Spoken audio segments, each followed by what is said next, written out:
balitang ASEAN, lumahok ang mga estudyante mula sa iba't ibang paaralan sa taunang caravan sa bansang Laos. Ang detalye alamin natin mula sa report na aming kasama si Elizabeth Cachin.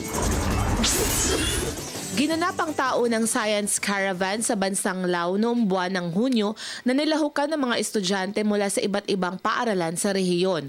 Ang caravan ay inorganisa ng Laos Ministry of Science and Technology sa pakikipagtulungan ng Thai Ministry of Science and Technology at ito'y idinao sa National University of Laos.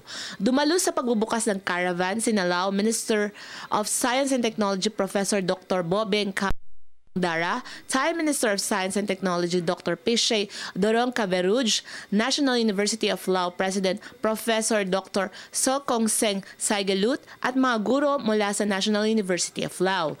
Nakita sa Science Caravan ang iba't ibang science demonstration at ipinakita rin sa publiko ang mga kahanga-hangang laboratory equipment. Maraming taga-Laos na ang nagpakita ng interes sa siyensya habang ipinagpapatuloy ng bansa ang kanilang integrasyon sa iba pang bansang kasapi ng ASEAN. Pinaniniwalaang ang naturang caravan ay magtataas ng kamalayan at magbibigay ng dagdag kaalaman sa mga estudyante at mga guro tungkol sa malawak na mundo ng siyensya. Para sa Telebisyon ng Bayan, Elizabeth Cachin.